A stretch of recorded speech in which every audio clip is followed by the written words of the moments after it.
හා යාළුවනේ ආයිබෝන් ඔක්කොමටම මේ කාලෙකට පස්සේ තමයි අපි ආවේ මේ ඔක්කොම හොඳින් ඉන්නව නේද? මං හිතන ඔක්කොම හොඳින් ඇති කියලා.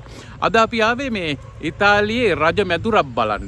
මේ රජ මැදුර තමයි ඉතාලියේ හිටපු ඒකාධිපති පාලකයෙකු වන අගමැතිවරයෙකු වන බෙනීටෝ මුසොලිනිගේ නිල නිවස බලන්න තමයි අපි ආවේ. ඉතින් මේ නිල නිවස රෝමේ ටර්මිනි ඉඳලා කිලෝමීටර 5ක් වගේ දුරින් තමයි තියෙන්නේ. හෙක්ටයාර 4කට වැඩි භූමි ප්‍රමාණයක මෙම නිල නිවස සහ ඒ අවශ්‍ය වටපිටාව ඔවුන් නිර්මාණය කරලා තියෙනවා. දැන් අපි යන්නේ මේ නිල නිවස බලන්න. නිල නිවස හරියටම මේ දවස්වල ඉතාලියේ කියන්නේ රෝමේ නගර සභාව තමයි මේක බාරව කටයුතු කරන්නේ. මේ දවස්වල ඒකේ අලුත් වැඩියා කරනවා. මේ රජගෙදර අලුත් වැඩියා කරනවා. අනිත් එක තමයි විදේශිකයන් විශාල ප්‍රමාණයක් දිනකට එනවා මෙම රජමැදුර බලන්න. ඉතින් මම ඕගලන්ට පෙන්නන්නම්. මට මේ පිටිපස්සෙන් පේන්නේ අන්න ඒක තමයි බෙනීටෝ මුසොලිනිගේ නිල නිවස. මේ පේනවනේ. බලන්න view එකේ ලස්සන.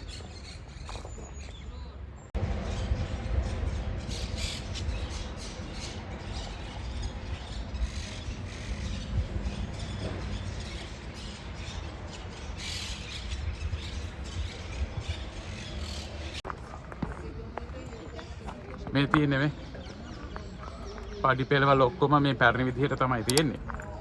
බලන්න මේ දිනකට මේ 100 ගණක් එනවා විදේශිකයෝ ඇතුළු ඉතාලි ජාතිකයන් මෙම නිල නිවස බලන්න. මේ දවස්වල මේක මේ රෝම නගර සභාව අලුතෙන් පොඩ්ඩක් අලුත් වැඩියා කරනවා.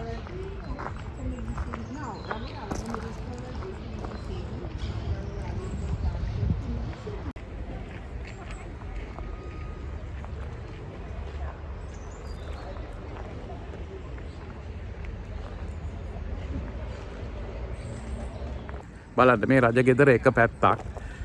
බෙනිටෝ මුසොලිනි කියන්නේ ඉතාලියේ හිටපු ඒකාධිපති පාලකයෙක් වසර 1978 දී තමයි මෙම නිල නිවස සාමාන්‍ය ජනතාවට විවෘත කරේ. දැන් මේ වෙනකොට මේ නිල නිවස කෞතුකාගාරයක් බවට පත් වෙලා තිබෙනවා. ඒ වගේම ලෝක ප්‍රසිද්ධ කෞතුකාගාරයක් හැටියට විශාල ජනතාවක් දවසකට පැමිණෙනවා. ඒකම ඉතාලි ජාතිකයන් විදේශිකයනුත් ඒ අතර ඉන්නවා. අනිත් එක තමයි ඊට අමතරව සාමාන්‍ය ජනතාවට විවෘත කරලා තියෙනවා ව්‍යායාම් කරන්න පුළුවන්. ඒ වගේම විවිධ ක්‍රීඩා උත්සව මෙම ක්‍රීඩාංගණය තුල කරන්න පුළුවන්. හැබැයි මෙම නිල මැදුර අභ්‍යන්තරය බලන්න යනවා නම් ඇතුළට යනවා නම් මේ රජගෙදර ඇතුළට ඕගොල්ලෝ ටිකට් පතක් මිලදී ගන්න ඕනේ. ඉතින් කොහොමද ටිකට් එකක් අරන් තමයි ඇතුළට යන්න ඕනේ. ඉතින් යාළුවනේ මේ බෙනීටෝ මුසොලිනි වසර 1883 දී ඉතාලියේදී උපත ලැබුවා. ඔහු ඊට පස්සේ මෙහි තියෙනවා මේ අනිවාර්ය යුද හමුදා සේවය කරන්න ඕනම තරුණයෙක් ඒ කාලේ. මේ අනිවාර්ය යුද හමුදා සේවය නොකර බෙනීටෝ මුසොලිනි ස්විට්සර්ලන්තයට පැනලා ගියා. ඉතින් ස්විට්සර්ලන්තයට ගිහිල්ලා ඔහු නිකන් හිටියේ නැහැ. ඉතාලියේ සමාජවාදයට අනුබද්ධ ආයතනවල ස්විට්සර්ලන්තයේ ඔහු වැඩ කටයුතු කරා. පුවත්පත්වලට ලිපි ලේඛන ලිව්වා. මේ වගේ විශේෂ වූ දේවල් වලට ක්‍රියාත්මක වෙමින් කටයුතු කරන අතරතුර අවසානයේදී එහි සිදු යම් හේතුන් නිසා ඔහුව ස්විට්සර්ලන්තයෙන් නැවතත් ඉතාලියට පිටුහල් කරා. ඊට පස්සේ ආයිත් ඔහු ඕස්ට්‍රියාවලට ගියා කියලා කතාවක් තියෙනවා. ඒකම නැවතත් ආයිත් ස්විට්සර්ලන්තයට ගියා කියලා තියෙනවා. අවසානයේදී ඔහු ආව ගමන පිළිබඳව සැහැීමකට පත් වෙන්නට බැරි වුණ හින්දා ඔහු නැවතත් ඉතාලියේ යම් කිසි විදිහකට දේශපාලනමය වශයෙන් බල කඳවුරක් ගොඩනගාගෙන එය ක්‍රියාත්මක කිරීමට උත්සාහ කරා. එහි අවසන් ප්‍රතිඵලය වශයෙන් ඔහු ජනතාව එක් රැස් කරමින් ඔහු වසර 1922 දී ඉතාලියේ අග්‍රාමාත්‍යවරයා බවට පත් වුණා. ඉතින් මුසොලිනි කියන්නේ ඉතාමත් ඒකාධිපති පාලකයෙක්. ඔහු හිට්ලර්ගේ කාලේ සමකාලනික. ඉතින් හිට්ලර් එක්කම වගේ ඉතාලියේ ජීවත් වුණ එක යාළුවෝ කියලා කියන්න පුළුවන්.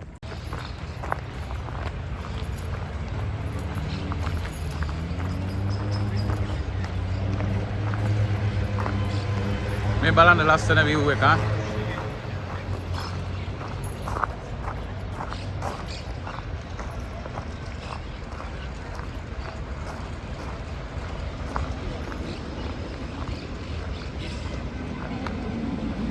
කෙලවරක් පේන්නේ නැහැ මේ පාක් එකේ මේ ෆ්ලයිට් එකක් යනවා.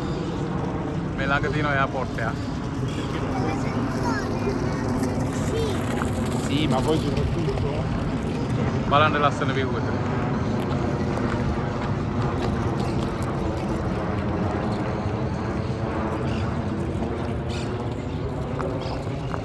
ඕගොල්ලන්ට මේ පිටිපස්සෙන් පේනව නේද? ඒක තමයි බෙනිටෝ මුසලීනිගේ නිල නිවස. එයා කියන්නේ විශේෂිත වූ ඒකාධිපති පාලකයෙක්. ඔහු ඒකාධිපති පාලකයෙක් නිසාවෙන් ඔහුට විශේෂිත වූ ආරක්ෂාවක් සැපෙව්වා. අශ්වරෝහක බල කණ්ඩායම් විශේෂ යුද හමුදා කණ්ඩායම් යොදවා තිබුණා කියලා කියනවා මෙම පාක් එකේ දවස්වල මේ නිල මන්දිරය ආවට.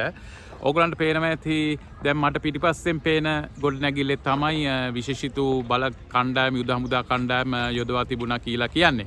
ඒ විතරක් නෙමෙයි දැන් මේ වෙනකොට රෝම නගර සභාව මේකට විශේෂ රෙස්ටුරන්ට් එකක් ඒ වගේම තවත් රංගශාලාවක් ඇතුළු විවිධ දේවල් එකතු කරලා තියෙනවා. ඒකම ඔහුගේ කාලේ තිබ්බ රංගශාලාවල් ඇතුළු දේවලුත් අලුත් වැඩියා කරලා ජනතාවට බලන්න නිරාවරණය කරලා තියෙනවා. ඉතින් රෝම නගර සභාව තමයි මේ කටයුතු සිද්ධ කරන්නේ. සම්පූර්ණයෙන්ම මේ සඳහා වන සියලුම වියදම් දරන්නේ රෝම නගර සභාව. ඒ වගේම යම් කිසි විදියකට ආදායමකුත් රෝම නගර සභාව උපයනවා මේක ජනතාවට බලන්න ලබා දීම තුලින්. වසර 1978 දී තමයි මෙය සාමාන්‍ය ජනතාවට විවෘත කරේ. දැන් මේ වෙනකොට මුසලෝනිගේ ඒකාධිපති බලකාමියාගේ නිල නිවස කෞතුකාගාරයක් වෙලා අවසන්. හායි යාළුවනේ එහෙනම් ගිහිල්ලා එන්නම් මේ කාලයකට පස්සේ තමයි මේ vlog එක ගෙනාවේ. ඉතින් කියම බ්ලොග් අපිව සබස්ක්‍රයිබ් කරන්න අපේ channel එකත් like එකක් දාන්න අමතක කරන්න එපා. එහෙනම් ගිහින් එන්නම්. තව වීඩියෝ එකකින් හම්බෙමු.